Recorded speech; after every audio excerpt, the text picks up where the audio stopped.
Number 5. Roswell. So, if we're going to be discussing NASA conspiracy theories, only makes sense to start out one of the time-tested conspiracy theories before we get into the truly wild ones. So let's start with one of the most infamous conspiracies that an alien craft landed in Roswell, New Mexico. It was 1947 when a rancher discovered bizarre debris on his property, thin, foil, and metal, not looking like anything he'd ever seen before, describing it as looking like it was part of a giant kite. After stories 2 weeks earlier of a civilian pilot, one Kenneth Arnold, broke headlines by telling the world he'd seen a flying saucer, the rancher told media that he suspected the debris he had found had belonged to a similar downed alien craft. Now the Air Force got wind of this and were interested in the story, naturally, and came to recover the debris off the property, leading to an infamous headline: RAAF captures flying saucer on ranch in Roswell region, and from there, conspiracy theories would run rampant over as to what was happening in Roswell, around it, and in the skies. No one really knew for sure what was happening. All anyone knew is that the government was being very cloak and dagger, hush hush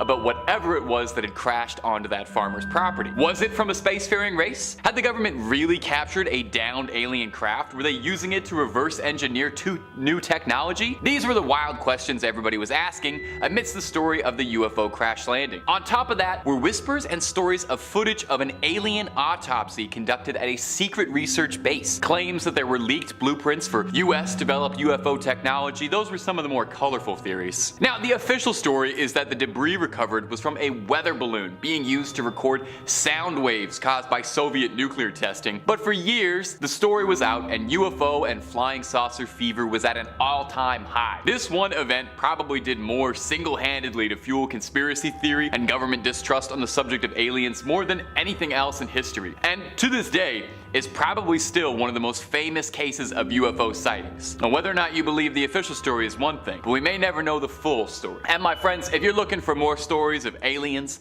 monsters, all things creepy, crawly, sticky, slimy, and things that go bump in the night, well baby, there's no better spot than Top 5 Scary, but you already knew that. Click through the archives, find something worth watching, and toss a subscribe our way and spend the whole day here. Number 4. NASA's a fraud.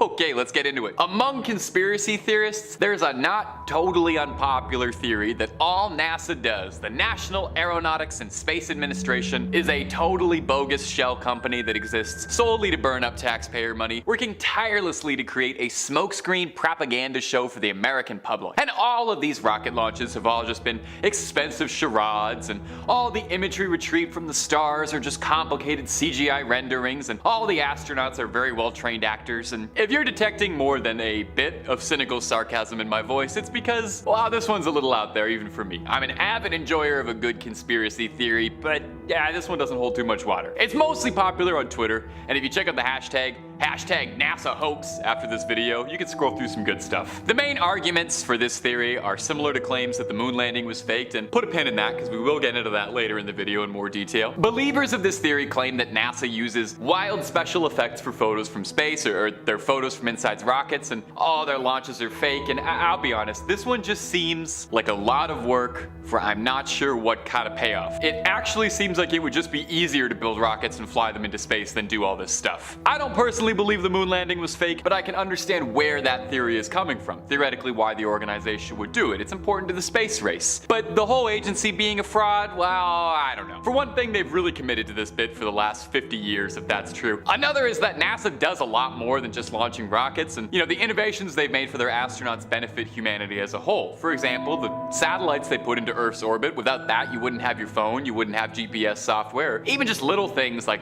the advancements in computer software, everyday stuff like memory foam, freeze-dried food, water purification technology. They did make all of these things, which aren't fake. So I'm not gonna outright say I think this conspiracy might be a little out of this world, but I'm also gonna say if there really is no NASA, it is amazing they've managed to keep this under such tight wraps for so long. Number 3, the 9th planet. Now this one's a fun conspiracy because it's totally out there. All the way up in the solar system. This conspiracy is a of the doomsday variety, saying that there's a hypothetical ninth planet out there that's just waiting at the edge of the solar system, waiting to cause trouble as it poses a grave threat to humanity and the Earth as a whole. This celestial body of destruction is allegedly supposed to hurl all sorts of nasty asteroids and comets our way, like a sentient malevolent force of evil, and it's gonna pummel our planet with all these space rocks, and I think in the next Avengers movie they're gonna take it down. Now this alleged ninth planet is the focus of a larger, pretty well documented conspiracy theory unofficially called the Nibiru Cataclysm. And let me do my best to parse this one for you. A Wisconsinite named Nancy Leader claims that as a young girl, she was contacted by an alien race called the Zetans, who, not to discredit her, I'm pretty sure was the alien race from the Fallout 3 DLC that took place in space, but whatever. Leader claims that the Zetans contacted her when she was young and implanted her with an intergalactic communication system, and throughout the 90s, Leader would preach the good word about the Zetans, but also to warn people about an incoming danger from Planet X, this unknown ninth planet beyond Neptune that was going to make its way to Earth and end all civilization. Now, although it was initially named Planet X, it eventually caught the name Nibiru, referencing these ancient Mesopotamian religious texts referring to a mythical giant planet called Nibiru or Marduk that passes by Earth every 3,600 years, bringing its sentient beings closer to humanity, with some people believing these beings are celestial gods. Whew, that's a whole lot of words. So what about this wild theory is true? Well, NASA has been researching the possibility of a ninth planet for years and years, as there is some reasonable speculation that there could be something inside our solar system just outside of Neptune we haven't seen. However, no danger of this mystery planet hurling any comets at us, and whether or not it's carrying a race of hyper-intelligent Zetans who are going to destroy us all remains to be seen. It's worth noting that as part of Leader's conspiracy, she's alleged the Earth would have been destroyed 3 times now, but it keeps getting delayed. So hey, better late than never, right? Number 2. Secret life on Mars. In 1971, British philosopher David Bowie posed a question, asking, is there life on Mars? He also made some pretty bold claims about spiders on Mars and their guitar playing prowess. Since then, it's a question that's raged in the back of our minds. Is there something waiting for us out on the red planet? One of the first bits of kindling for this fire of conspiracy was in 1976. A photo released from the Viking 1 and Viking 2 orbiters across Mars showed what looked like an almost perfectly sculpted depiction of a human being's face on the surface of Mars. I mean, look at it, it's downright uncanny. A nose, a mouth, eyes, it looks exactly like a person. This led to some wild theorizing that there was something intelligent, alive on Mars that had made contact with humanity, or perhaps even looked like humans, and had sculpted this effigy in clear view of our cameras in a hopes to make contact, or perhaps some ancient civilization built it, like that guy on the History Channel who's always doing this. Aliens. I don't know his name. Unfortunately for all, later photos of the rock formation would show that, well, it was just a big rock, and the face on Mars was not much more than a mix of an optical illusion and the human brain's desire to see patterns that aren't there. Sorry. This wouldn't be the only time something like this happened though. In 2008, a similar phenomenon would be recorded, and everybody's heart would race when the Opportunity rover brought back a photo of what looked like a human woman on Mars, or quite honestly Bigfoot, because what I see here is Bigfoot. Unfortunately, similar to the face on Mars, this is just a rock formation taken at just the right angle with the light hitting it just the right way to trick our eyes. Another phenomenon known as the spiders from Mars, unrelated to David Bowie,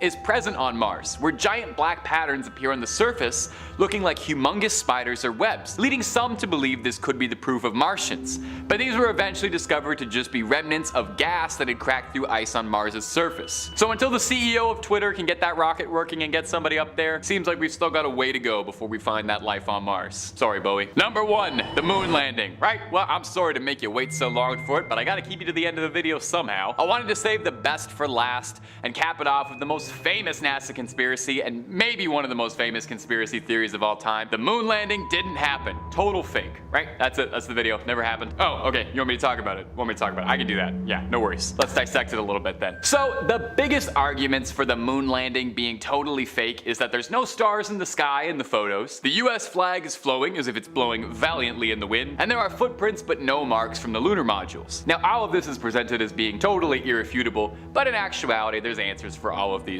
The glow of the moon washes out the stars. The flag had metal rods sewn into it, so it looks like it was blowing, because otherwise it would just hang straight down and not look that cool. And the lunar module's mass was distributed much wider than any of the astronauts' boots, and therefore didn't leave any impressions. But of course, what if the person who filmed the moon landings was such a master of the art? He could fake it better than anyone else could because of his filmmaking prowess, because he made a space movie a few years earlier. Now this is maybe my favorite conspiracy theory ever, is that legendary filmmaker Stanley Kubrick was commissioned by the US government to film the moon landing because of his expertise on 2001: A Space Odyssey. This theory is outrageous and ultimately harmless. It's very fun. Stanley Kubrick was a notorious perfectionist and had already shown that he was capable of filming a perfectly believable setting in space, so naturally he'd be the government's perfect choice. There are some who believe The Shining is secretly a confessional allegory for Kubrick's involvement in the faking of the moon landing, with some theorists believing things like Danny Torrance wearing a Apollo rocket sweater that's got a little 11 on the bottom, or the Grady twins referencing the Gemini space program, or even the infamous all work and no play makes Jack a dull boy thing on the typewriter is supposed to be a nod with the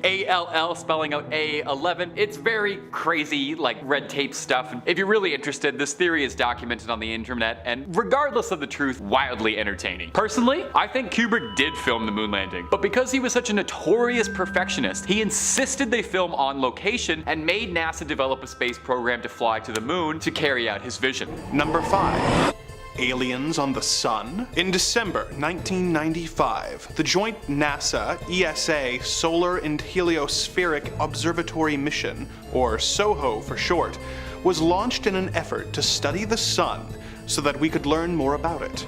SOHO has allowed us to study the Sun inside out, helping us to learn about its internal structure, its extensive outer atmosphere, and the powerful solar winds that blow across our solar system. SOHO was integral in proving once and for all that the Sun does not in fact wear a giant pair of sunglasses, as has been implied by several children's art projects. SOHO captures images across several different spectrums of light, most of which are then made available for public consumption on the internet. Most of these images are pretty innocuous, but sometimes someone will see something that can't be explained, proving that sometimes staring at the Sun can be beneficial.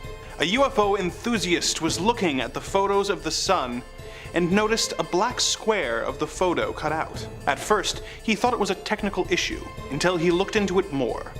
Here's the story as he related it. On June 28th, I found what looked like a mistake in the photo, but looks more like a black cube that is in orbit around our Sun. Sure, one photo mistake, right? Wrong. NASA and SOHO have the most advanced telescopic equipment available. For a cube to be missing from the photo, either it was cut out by NASA to hide something, or is it a flying cube in orbit around the Sun? Crazy? I think not. How often do you look directly at the Sun? Never, because it will damage your eyes. So it would go unnoticed. However, scientists around the world have stated there are UFOs orbiting the Sun many times larger than the Earth. I have recorded 3 instances of this cube flying around in different positions this month. For a long time, it was assumed that these squares were simply a computer glitch, but 4 years later, the squares showed up in a photo again. But the idea that this was a technical issue was called into question when separate UFO enthusiasts came forward with photos from a different SOHO camera that showed the square in the same spot. Is there a cube-shaped UFO orbiting the Sun? Or is NASA editing out something from the photos before releasing them? If there is something there, what are they trying to accomplish by hiding it? Number 4. Neil Armstrong's alien encounter. On July 20th, 1969, history was made as the Apollo 11 lunar module landed on the moon, allowing its crew members, Neil Armstrong and Buzz Aldrin, to become the first humans to ever walk on the moon. It was a landmark day for humanity, and Neil's first steps on the moon were broadcast on television, where it was witnessed by over 650 million viewers. During his moonwalk, he had access to 2 radio channels, one that would let everything he said be broadcast both to television and mission control, and another that would allow him to speak only to mission control. At some point in the moonwalk, Armstrong switched over to his private channel. When asked in later years why he had switched to his private channel and what was said, Armstrong said, "I have no comment on that, and am uncomfortable discussing the topic in any further detail." During the time that the radio communication was unavailable to the public, several amateur ham radio enthusiasts managed to tune in to the private channel. The following quotes from the incident have been corroborated by hundreds of unrelated operators who were all tuned in at the time. "I say that there were other spaceships. Those are giant things. No, no, no, this is not an optical illusion. No one is going to believe this. They're here, under the surface. We saw some visitors. They were here for a while, observing the instruments. I say that there were other spaceships. They're lined up in the other side of the crater. My hands are shaking so badly, I can't do anything. Film it? God, if these cameras have picked up anything, what then? I didn't have any film at hand. 3 shots of the saucers, or whatever they were, that were ruining the film. They've landed here. There they are, and they're watching us. In the years since, this was denied by Armstrong and NASA, but Buzz Aldrin did say there was at one point an unknown object tracing their path to the moon. Were some of the over 650 million beings watching the moon landing visitors from another world? We may never know for sure. Number 3, NASA cutting the live feed. Another of NASA's crown jewels is the International Space Station, which, as the name suggests, was built with the collaboration of other countries in an effort to collect data and therefore raise our understanding of the universe and our place in it. The International Space Station broadcasts a live stream that anyone on the internet can watch. But sometimes the feed is lost. Sometimes this feed going down feels somewhat convenient. On July 9th, 2016, the live feed showed a bright glowing object falling into view of the camera. Just as the object is about to get into a more viewable position, the feed dropped, and a message came on screen claiming that technical issues had caused the feed to cut out. One YouTuber grabbed the footage and uploaded it. In the caption of the video, he states that it wasn't necessarily an alien craft and very well could have been a meteor, but the fact that the feed was cut just before the camera could broadcast a clear look was inherently suspicious. A spokesperson for NASA came forward, saying the feed being cut was not a deliberate act, explaining that the station regularly passes out of range of the tracking and data relay satellites used to send and receive video, and telemetry from the station. For video, whenever we lose signal, the cameras will show a blue screen or a preset video slate. This explanation, of course, did little to appease the people of the internet, who had already decided that the feed was cut in an intentional effort to prevent the regular people of Earth from learning about visitors from another planet. But as far as explanations from government agency goes, this is one of the better ones I've heard. Number 2, the MJ-12 documents. When John F. Kennedy was made President of the United States in 1960, he quickly developed a reputation of not being a fan of the intelligence community. He believed that certain information should be shared with the people they were governing, and perhaps even more surprisingly, felt that some information should be shared with their Soviet counterparts in the interest of developing a relationship and de-escalating the Cold War in the aftermath of the Cuban Missile Crisis. He apparently drafted and sent a memorandum in 1963, 2 weeks before his death, that requested that NASA initiate broader cooperation with the USSR in their outer space and lunar landing programs. Part of this document says that NASA would have to share classified UFO secrets with the Soviets.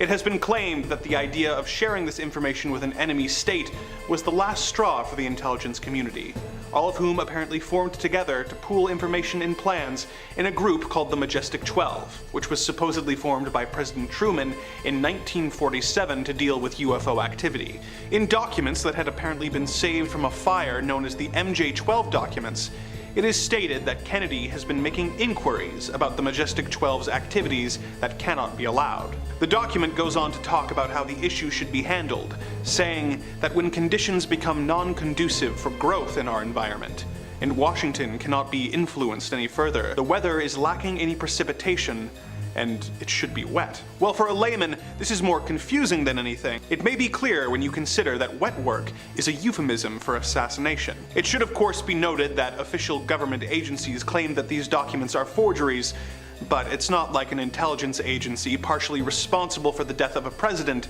is going to verify documents that supposedly implicate that same government agency. Was President Kennedy killed for trying to force NASA to share information of UFOs with the Soviet Union? If these documents are authentic, it would certainly seem to be the case. Number 1. The Apollo 8 confirmation. The original goal of the 1968 Apollo 8 mission was to be the first craft to leave low orbit and fly in an elliptical medium Earth orbit. JFK had challenged NASA to put a man on the moon by the end of the decade, and that deadline was fast approaching.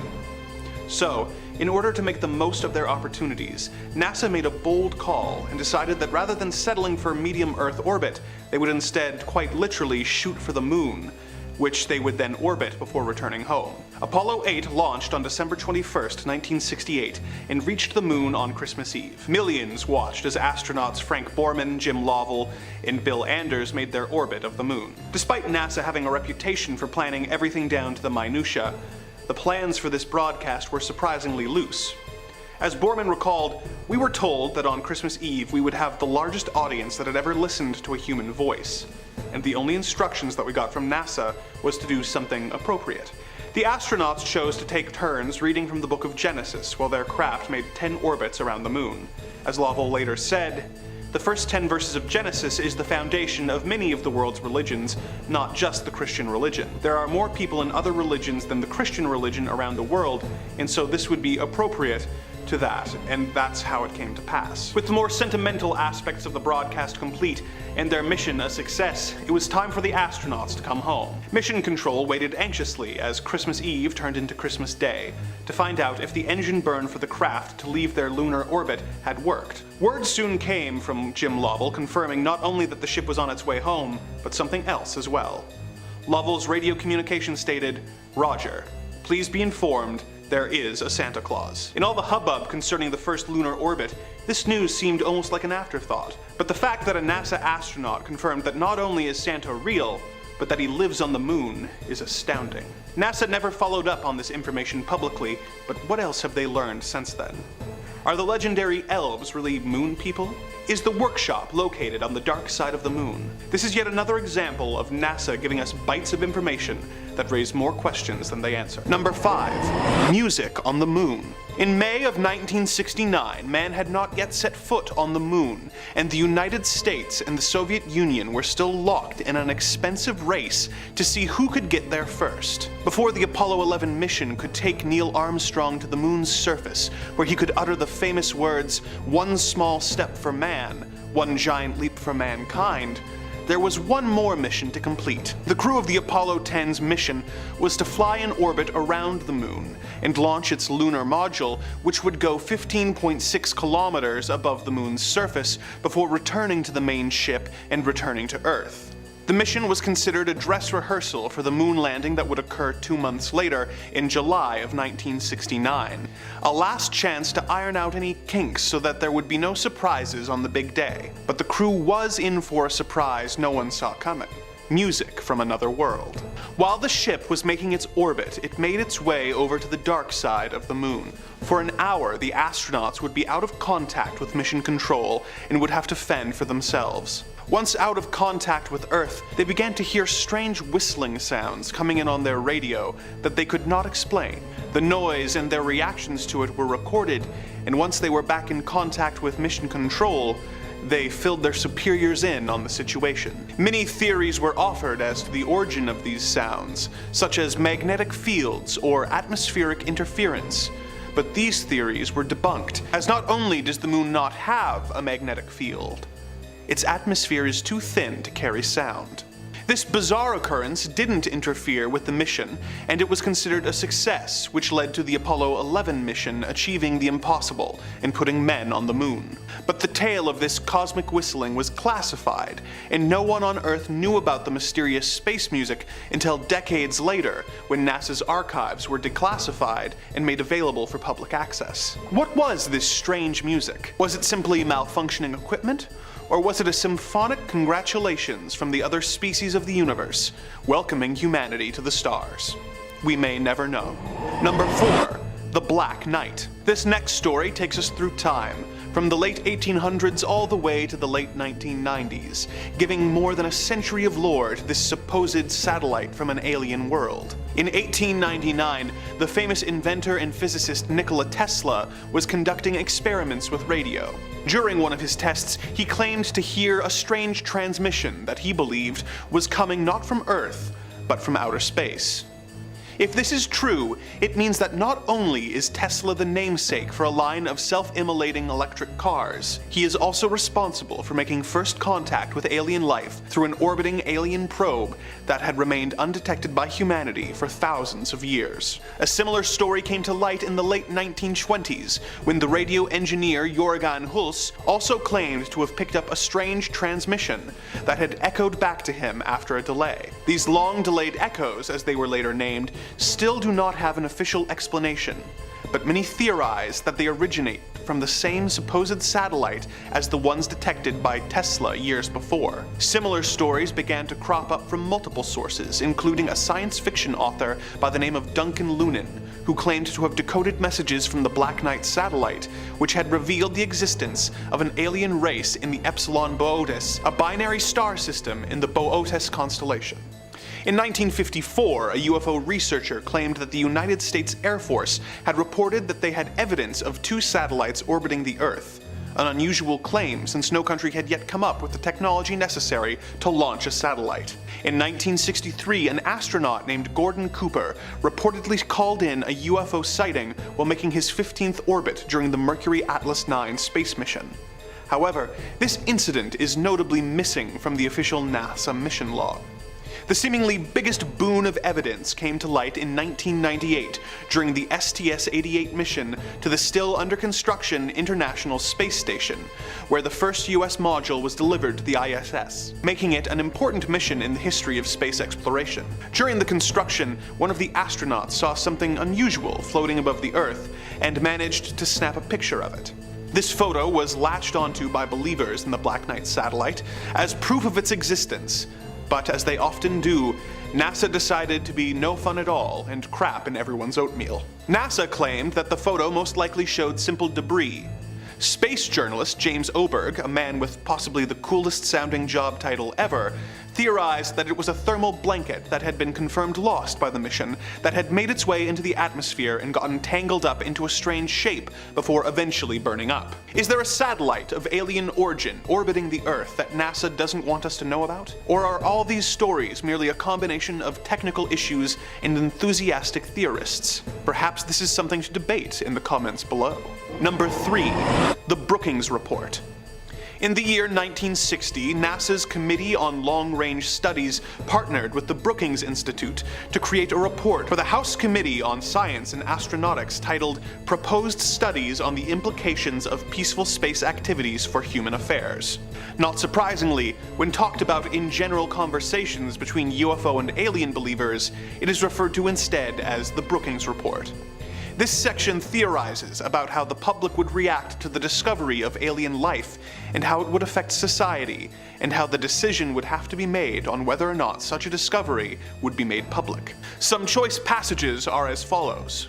Anthropological files contain many examples of societies, sure of their place in the universe, which have disintegrated when they have had to associate with previously unfamiliar societies, espousing different ideas in different lifeways. Others that survived such an experience usually did so by paying the price of changes in values and attitudes and behaviors. Studies might help to provide programs for meeting and adjusting to the implications of such a discovery. Questions one might wish to answer by such studies would include: how might such information, under what circumstances, be presented to or withheld from the public, for what ends? What might be the role of the discovering scientists and other decision makers regarding the release of the fact of discovery? While it is important to note that the report does not state whether the government should or should not cover up the existence of alien life, should it be discovered, it does state that this is a choice that would have to be made.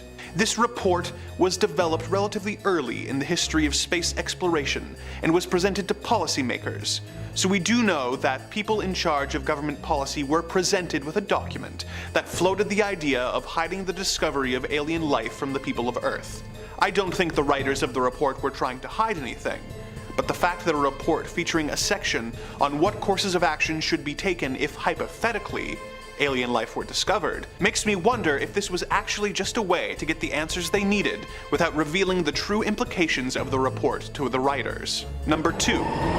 Why is NASA altering photos? NASA has a program called Picture of the Day where, predictably, they post a photo from their various rovers and satellites onto the internet every day for public consumption. One day in late 2014, the photo they posted was a picture taken by NASA's Cassini orbiter of Saturn's moons, Dione and Titan. It is a stunning photograph, but one internet commenter found something he did not expect when he downloaded and adjusted the photo. While adjusting the contrast and brightness of the photo, he found that it revealed a huge object behind one of the moons that was giving off a rainbow-like aura. Even more disturbing, he saw the photo had been altered with black markings covering whatever it was behind the moon, proving that NASA had altered the photo before posting it. He took his claims online where they started receiving some attention, but before long he received a comment from someone he was not expecting. The person who had edited the original photo. A NASA employee who explained that the photo was not edited to try and hide any alien craft, but to make up for the technical limitations of the Cassini orbiter as it photographed the two moons. As she explained it, Cassini takes color photos by snapping 3 sequential photos through red, green, and blue filters.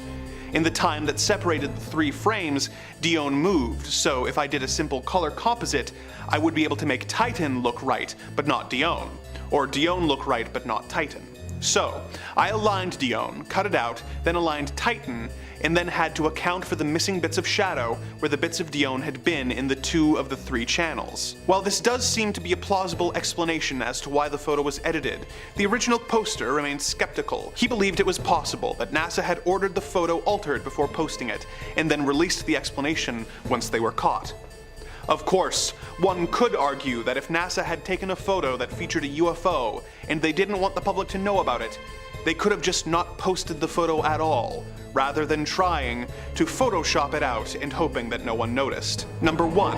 What is NASA hiding at the North Pole?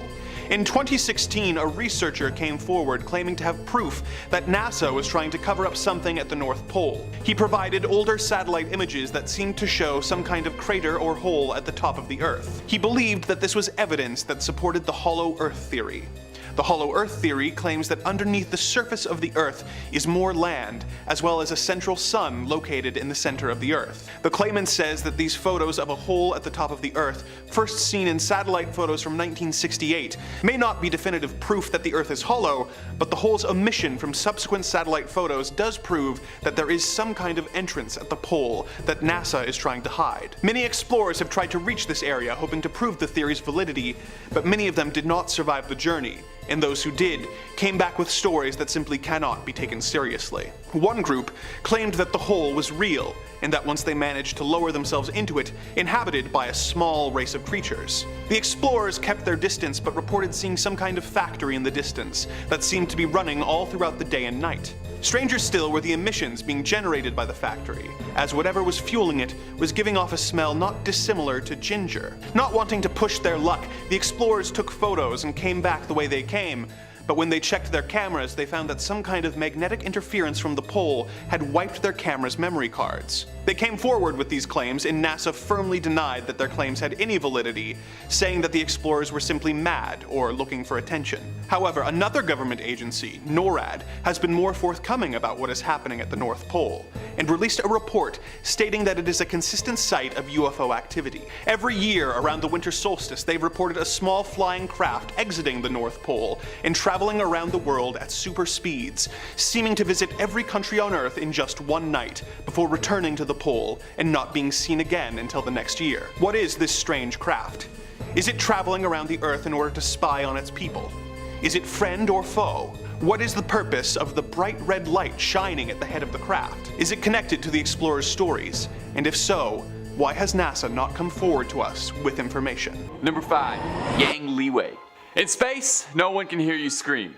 They also can't hear you laugh, sing, or really just about do anything. It's markedly quiet up in space, which would make encountering a sound that you don't recognize while floating through the cosmos quite the stressful encounter, wouldn't you agree? In 2003, Yang Liwei became the first taikonaut to be sent into space by the CNSA, that's the Chinese National Space Administration, making headlines and history. Now, a few years ago, Leroy was giving an interview talking about his experiences, and he let slip a bizarre encounter that happened to him while he was out there in space. He said he recalled hearing the sound of someone knocking the hull of the spaceship as if someone was hammering at an iron bucket. He said it didn't come from inside the spaceship, but it didn't come from outside either. That doesn't make me feel good. Naturally, Leroy was a little more than concerned at what he was experiencing, and he peered out into the porthole in hope of seeing something, maybe like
we were low on fuel, and the spacecraft was just tumbling through space. Ed was asleep. We were taking turns sleeping in shifts. Anyway, Ed was asleep, and I was doing something in the craft. When I looked outside, I just glanced up, and there was something out there. It had a geometrical shape, similar to a beer can or a pop can, and with a little thing, like maybe a pencil or something sticking out of it. That size, dimensionally, it was all white. Now naturally, people ran with this and published stories about McDivitt having seen a UFO and this being proof of an alien craft or a drone up in space. I mean, an astronaut saying outright, "I think I saw a UFO up there," that's a pretty big deal. That's way more exciting than anything they were doing in the Gemini mission. McDivitt, however, changed his own tune about it and claims that when he returned home and he studied photographs from the craft, trying to understand what it was that he saw, he had a very boring revelation. McDivitt claims now that what he had seen was actually just a reflection of bolts from the hull in the window. The windows in the Gemini 4 craft were layered with 5 panes of glass, so that if one pane somehow cracked, there's still a good amount of pressure integrity. This thinking being that one of these panes did crack, and the sun shined on them just at the right angle, and the strange white object McDivitt saw was nothing more than a reflection being multiplied and reflected off multiple window panes. McDivitt clarified in the same interview, saying, "I'm quite sure that's what this thing was." Now, of course, it's also possible that he really did see a UFO and NASA got to him and pressed down on him just a little bit to get him to stop talking about it and publicly deny it. I mean, it's possible. I've definitely speculated way more wild, outrageous things than that on this channel. Number 3, Leroy Chiao.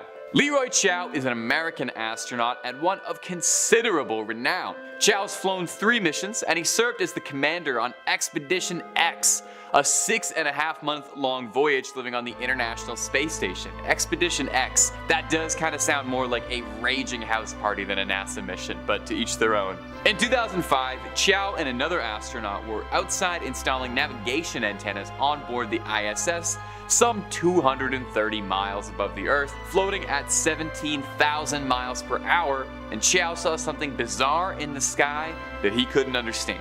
Why don't we take a listen? "I saw some lights that seemed to be in a line, and it was almost like an upside down check mark, kind of like an upside down Nike swoosh. And I saw them fly by, and I thought it was awfully strange." Chiao would tell the Huffington Post this. The cosmonaut with him didn't see the lights in time, facing the other way entirely. Imagine that, missing the aliens because you were looking the wrong way. Embarrassing. Some have speculated that the lights could have been the lights from a squid fishing boat from Earth, which use these incredibly bright lights when fishing at night for squid, and these have been reported erroneously as UFO sightings or bizarre phenomena in space all the time with these strange green lights. It pops up. There was something that happened similarly on the ISS on a live feed they were doing where these lights went by and people thought they were an alien craft, but really just a squid boat. So it's not entirely unreasonable to think this. Now, Chiao himself is skeptical of whether or not what he saw is alien in origin. Although, and I think this is important, he's open to the idea of it. He's open to this discussion. Listen to what he said. He said, "I'm skeptical of claims that we've been visited by aliens from another planet or another dimension, but I don't rule it out 100%. I have an open mind, and I do believe there's other life in the universe. But if there is life out there that's so much more advanced than we are, and they either know how to travel great distances in short amounts of time, or they're able to come from parallel universes into ours, well, why don't they just come and show themselves?" Well, maybe they did, Leroy. Maybe that was them extending an olive branch and trying to show themselves and they were just being a little bit shy, and you're just being skeptical. Yeah, well, you know, maybe we just have to make them feel really welcome. Arms open, say, "Come on in, guys. We're ready for you." Number 2, Story Musgrave. Story Musgrave. That's his real name. Story Musgrave. He's an interesting critter, bro. He was an astronaut. He's flown on 5 different space shuttles. He's got 6 different academic degrees, collecting them like they were the Infinity Stones. He's a public speaker, and now he's an Imagineer at Disney. Isn't that something? Making animatronics for Avatar World. He's got quite the career path. And he may also be the human that aliens have chosen to represent themselves to as their envoy. I get it though, look at the guy. He kind of looks like an alien, which might be why. Though he does look wise. If I was an alien, I'd contact him, definitely. He's academic, he's driven, he worked for the most powerful organization on Earth, and he worked at NASA. Story claims that on 2 different missions, he encountered a being looking like a giant snake that was sentient and recognized him. Take a listen to this. "On 2 of my missions, and I still don't have an answer, I've seen a snake out there, 6, 7, 8 feet long. It's got waves in it and it follows you for a rather long period of time.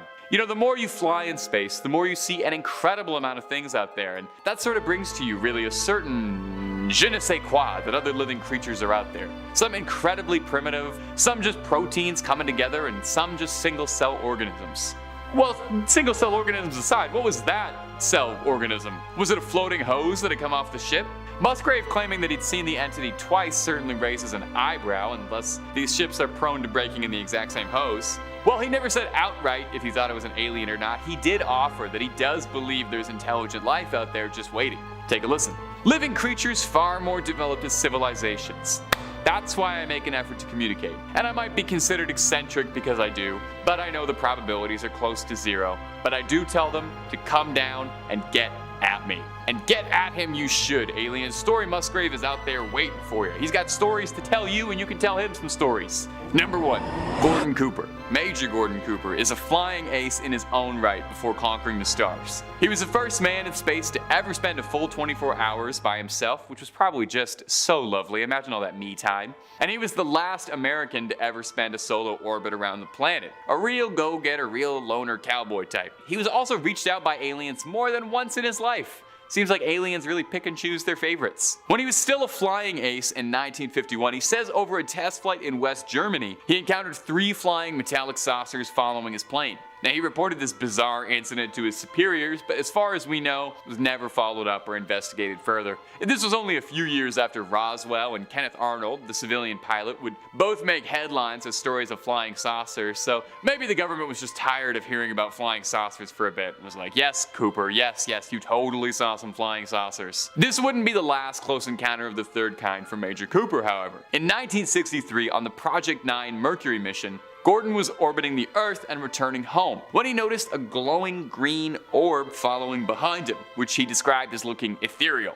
Now, whatever this ethereal glowing green orb was tracked on radar stations all the way down home down under in Australia, so it was a physical, tangible object, not some trick of the light, no squid boat here. Now, all of this would be a pretty strange set of coincidences as is, but when Gordon touched down back to Earth, he was ready for a press conference to entertain journalists' questions. Only NBC had told their reporters they were forbidden from asking any questions about what Gordon had seen, whether or not he believed in UFOs, or any questions about flying saucers or that sort of ilk. Isn't that curious?